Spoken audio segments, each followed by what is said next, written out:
Hit.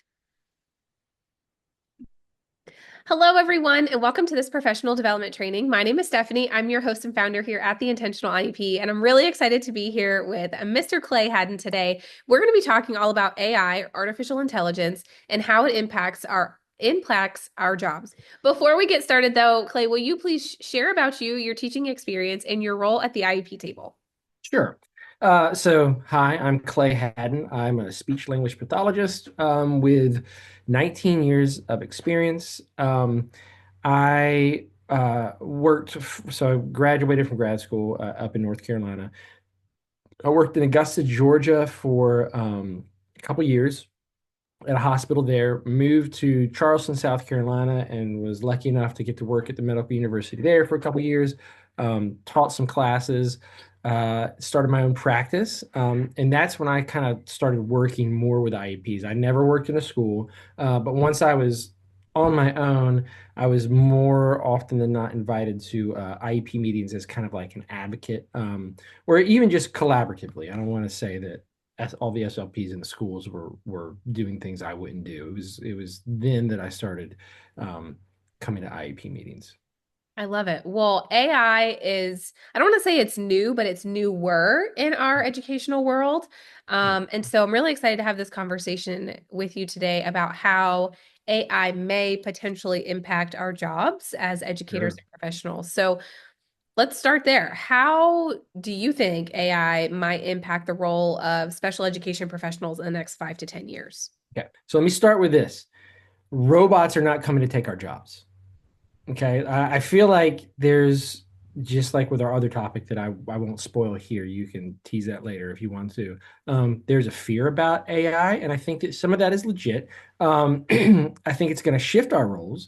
I don't think that anything will ever replace the human connection that we have with our children. Um, you know, uh, and this is a silly example, but this is the joke I always make is that, my Wi-Fi, I can't get on the internet when it rains outside. So I'm not really worried about all this tech coming in and changing like our lives in really negative ways. Now, do I think it's going to change our roles and shift our roles? I do. I hope that it's more empowering than anything else.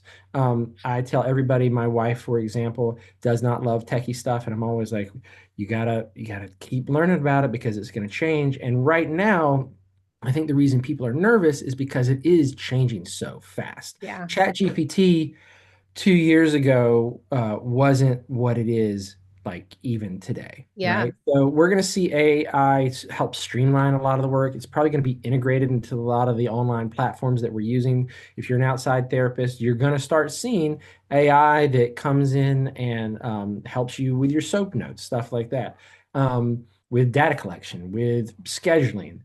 All of those things, I think, are good because the hope is that it frees us up to work on building relationships with our students, with the parents of our students, customizing plans, and also delivering therapy. That's my hope. Yeah, did that answer that? I think It it did. did, yeah. We'll get into more of Sure. like what we think Sure. AI is going to look like and how that might change our jobs in a little bit. But I really want to, and this comes back to like AI literacy, right? Like how we know how to use AI and how we're using it, what we're putting into it. What ethical concerns should educators and therapists consider when integrating AI into our practices? Sure. Biggest one, I think, obviously, first and foremost, is privacy and data security. So if you are using it to type in notes and stuff, you don't want that AI to have a kid's full name or birth date or address. Like those things we do need to be worried about. I am worried about that kind of stuff. All these groups and stuff that are integrating AI into their platforms are like, hey, we won't get hacked, and data is going to be breached at some point. Yeah. So I worry about the HIPAA of it all, really, I think. That is a big deal.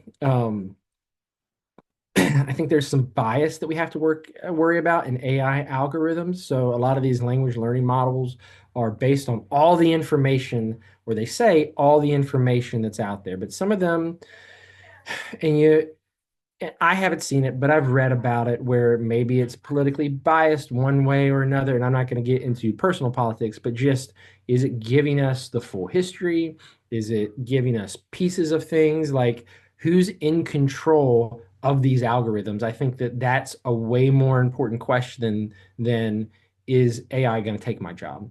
That's And valid. then also an over reliance on all of the automation, like use it to make materials, but don't forget to use your brain like a little bit, because one day you might not have power and you're gonna have to do it on your own, or you're gonna have to be flexible in a session and create the craft or project or whatever that was created by AI may not go well. So can you still be flexible? And then like the last piece of that, oh, I just had one in my head. Cut right there. I just had one that I didn't have written down and I just totally lost it. If I think of it, I'll bring it up later. Yeah, if you think of it, we can cut it back in. Yeah, yeah. Um, I think that's my biggest fear with teachers using AI though, is the reliance on it, the over reliance on it to the point where we don't know how to write a lesson plan, or we Yes. don't know what the parts of an IEP are or Sure. how to write them. And so personally, those are my fears Yeah. with Uh, AI. I will say though, like I had to help my 12-year-old with some math that I haven't done in 30 something years. And I typed the question just as it was into ChatGPT Yeah, and it broke it down. And I learned more from that 2.5 minutes of me reading that than I think I did in middle school.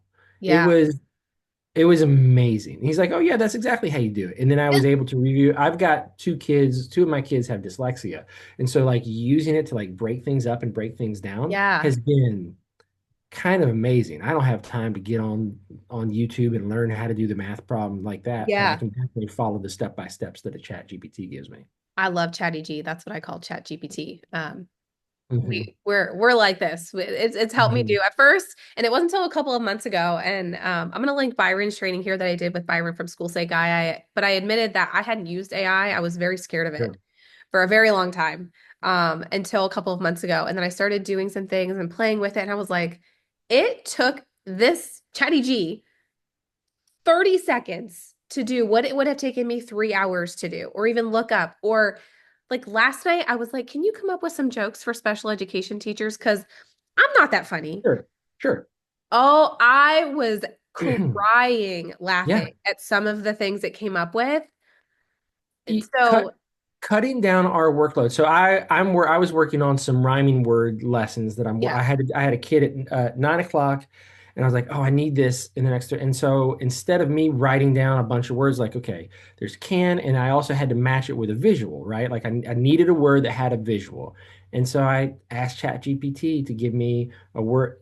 And it did it, and it was super helpful. I remember what I was going to say is that there is also you need to worry about like copyright type stuff, yeah, right? So these language learning models, they take from everywhere on the internet.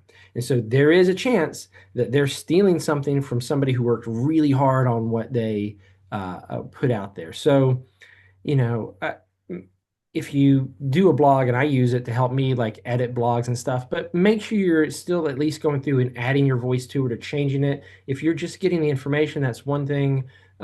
We can talk about that more in a little bit too. But well, that's where we're going next. So I love that we're leading into this conversation because I'm I'm curious what you believe the limitations of AI are within the special education community, but also we can talk about like why the human element is still so critical in what we do as educators and yeah. professionals. And I think that's it. The reason AI will never take our job is because your computer can't hug your kid when they're stressed out. Your Oh, I love computer that. can't walk your kid into a sensory room and sit there with them when they're having a meltdown. Kids need connection. That's one of the things that we talk about with all of our families. Is my as a speech therapist, when I have a kid who's neurodiverse come into my room, it could be a month, it could be 2 weeks, it could be 6 months. My first goal is to connect with your child. Right? I want them to look at me and be like, oh, I'm not afraid of this person. He's not going to trick me. He's not going to lie to me. And computers aren't going to do that. there's I mean, maybe 100, 500 years from now, we'll have like a Mr. Clay robot sitting over in the corner who can do some therapy. But we that's not where we're at. We don't need Right. to worry about that yet. Well, how can we, as special educators and professionals, ensure that we're remaining essential in an increasingly AI driven world? So we briefly have mentioned, we can use it to be more effective at things we do. And you talked about how you use it to come up with rhyming words and the visuals for that. And we've also talked about how that human connection is still very much Yeah. needed in education. Do you think there are some things that we could do just to ensure that we remain essential to maybe people who, if they're administrators or board members or whoever it may be, think that nope, AI, we're going to have an AI teacher in Yeah. here. Like, how can we, I don't want to say prove our worth, but ensure that Sure. we remain essential? I would say two things. Okay. The first thing is know about AI. Okay. Like be the person that when you're in that meeting and they say, what about this, this, and this? Be the person who can tell people what ChatGPT does or what any of these other AI programs, Canva, whatever it is, what they can do and what the limitations are, right? Yeah. Um, Also, focus on some of your soft skills. If you're spending less time um, making, I don't know, some kind of project to do with your kids, work on creativity, flexibility, problem solving skills, empathy. Those are all the things that you have to do live with a child that AI cannot do right now. Hmm. They cannot replace us in that context right now. I love it. I think that's so important.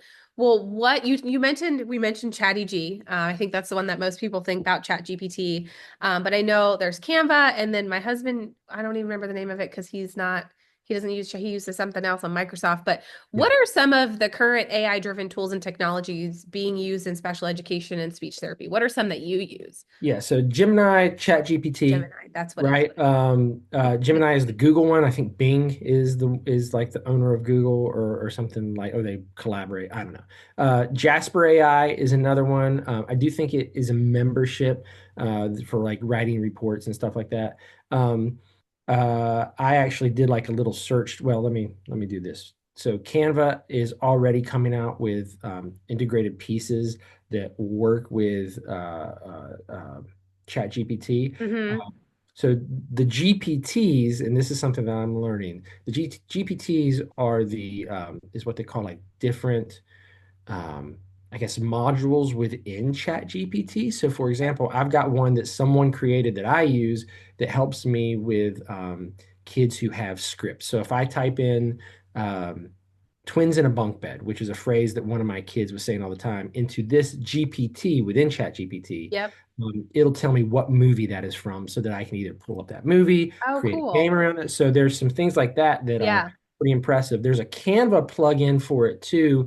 I've used it a couple times. It's not where I would like it to be yet, but 5 years from now it will be. I mean, it could be 6 years, 6 months from now that it will Yeah. be. This stuff is coming at us so fast. There's a program called Sono that is free. You can download a paid version too. Sono, you can type in like if you've got a kid that loves music and loves songs, you can type into Sono or to ChatGPT, hey, write a very simple song about colors. These are the colors that I want you to hit. Give me a chorus, verse, chorus, verse. And you take that and put it into Sono, it will write you a song. Oh, that's cool. I've got two songs on my YouTube page that I did that with just to kind of experiment and see. Yeah. One is the hand washing song, and then hold on. I've got a hand washing song, and what else do I have? Come to the carpet, like a come to the carpet and sit down song. Yeah. Both of those I made with Chat GPT, and they're not great. They're not like, I don't know. I can't even think of anybody mainstream. I was going to say Tribe Called Quest, but I'm really old. It's not like it's a Taylor Swift song, but it's like it's a good Yeah. song for that kid. So you can individualize things like that. It doesn't just have to be here's a lesson that I made on Canva. You can really personalize things. You can write a whole song about a kid. Like you could say, here's Jonathan's day. He did this and this and this and this. Write a simple song that like would help him remember yada yada. Yeah. You can totally do that stuff. It's Sono. It's Suno. That's pretty cool.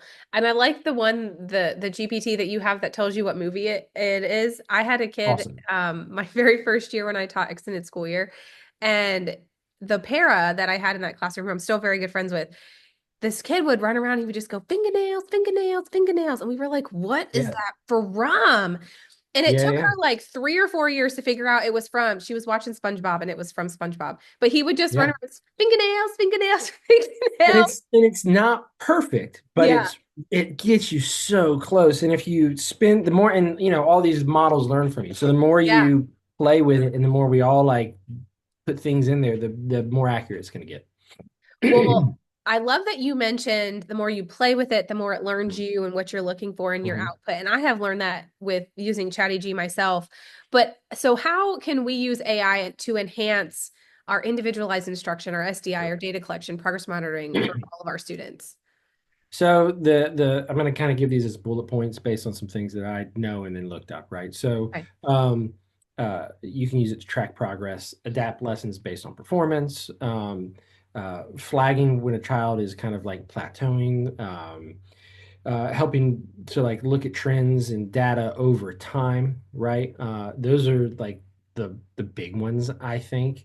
Um, I'm not there yet personally with all of my data intake. I like to write things down on a notepad and then like Same. crunch the numbers. But when I start, I have a graduate student coming in May, and I'm sure she's going to be like, "Why are you using a pencil and pen?" You know what I mean? Like I'm sure that I'm about to be obsolete with that kind of stuff. I'm still a very much a paper pencil. Yeah. Like I have just, and I have sticky notes here, like that are, Yeah, I've yeah, already, like, I'm sure, very much a paper pencil. I've kind of converted into like a hybrid model where I will sure, input the data into a Google form so it can give me sure, the graph, because do not sure, ask me to make a graph in Google Sheets sure, or Excel. Like I cannot do it. sure. But Google can. They can do it for me. Yeah, And I have used ChatGPT to export graphs for me with like sample data to see how it sure, works. But I'm still very much a paper pencil sure, person. There's still a sure. place for us in education, is That's what right. I'm getting at. Well, we kind of just talked about a little bit of the benefits, but what are some other benefits for of using AI for special education teachers and therapists? I think hopefully it'll give you more time to work with kids. My my worry is that we're going to see supervisors and insurance companies be like, "Oh, you don't have to type these notes as long now, so you should be seeing three or four more Oh. kids on your schedule." That's my hope, is that it doesn't Mhm. do that. Um, but knowing what I know after doing this for almost 20 years, I do worry about that a little bit, Yeah. because that's how it always goes, right? Um, so hopefully more time with kids, making more personalized plans, I think, with kids too. Like I said, with the song, for example, or stories. Um, yeah, I think it's going to help us personalize things and make so like if you are working on a name card activity where you're teaching all the kids in your classroom their name, um, making that craft once in Canva and then saying here, populate it with all of these names, it should reduce the amount of time that you're working and typing every name and everything like that. So those are my hopes. Yeah, doing the busy work. Yeah. So we can get back to doing more of what we love, and that's teaching. Yeah, seeing 10 more kids a week. Yeah. Seeing the kids and making a difference in their life, and Yes. giving them the supports and services that they need to Yes. be successful. Yeah. Because that's why we got into this. We didn't get into this for the paperwork or the insurance runarounds.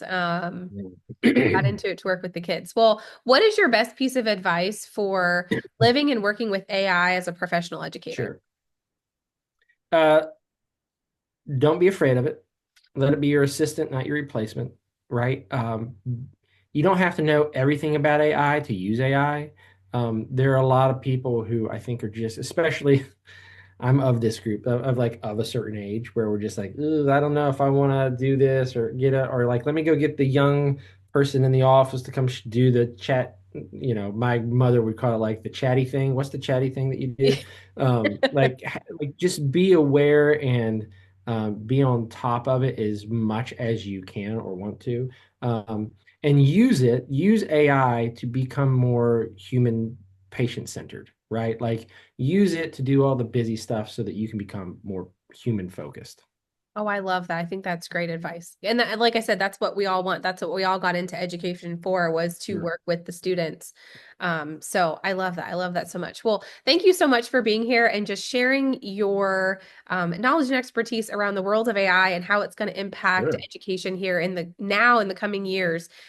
You have a YouTube channel yourself, Yeah. and you also have a website and an Yep. Instagram. Can you tell us Yep. a little bit more about those, and what you do with those channels? Yeah. So started all of that during the pandemic. We weren't allowed to treat kids via Zoom or anything like that in the state of South Carolina for a month or two into the pandemic. We had to get approval through insurances. Um, so I started making lessons for my personal clients and like emailing them. And then one of the moms was like, "Hey, you should put this on YouTube." So I did. And then someone was like, "Hey, you should tell people that you're putting this on YouTube." So I was like, "That's probably a good idea."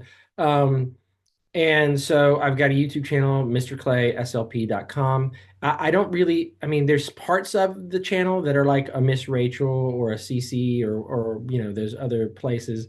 Um, it's a lot calmer, I would say. So there's not a lot of screen cuts. If I'm in the video, it's a static shot of me doing a whole lesson. There's not a bunch of like cut to this, cut to this, cut to this. I take, I guess, more of a Mr. Rogers approach to things where we try to bring it down a notch. Some of my videos are just songs, and some of them are just like storytelling book flap throughs. My goal with it now, I believe, not to get political at all, but I believe the insurance companies are going to make it harder and harder and harder over time in the next 2 decades for families to get services. They want to pay less for less services. I'm seeing it every week here. I still have insurance companies that write me emails saying, "Hey, can you prove that this child still has Down syndrome?" Stuff like that. Like we all the time we get stuff like that. Wow. Um, and so my hope is to move beyond having to take insurance. I might end up doing some kind of subscription membership type thing, or even just a teacher pay teacher thing. But right now, the best way you can do is support me on social media. Follow me on YouTube, follow me on Facebook, on Instagram. My website is mrclayslp.com. My Instagram is Mr_Clay SLP. If you look up Mr. Clay on Facebook, you'll find me. Same for TikTok, same for YouTube, and it's spelled out Mister. Um, I want to be able to fund things without having to worry about insurance companies who I shall not name so that they don't audit me. Awesome. Well, I'm going to link all of Mr. Clay's things below this training. So his own YouTube channel, his website, his Instagram, and so you can go follow him, support him that way. And I just had a book come out You did. November. It's like not a self-publisher, it's like from a real publishing company. They're 9Wise. They do actually a lot of, if you work with like early intervention toddlers, early language, they're called 9Wise Publishing. They have a ton of amazing books that are very much focused on early language. In fact, they're coming out with one that's about monkeys using sign language. I mean, they're just all kinds of good stuff all the time. Mine is called I Hear Nature.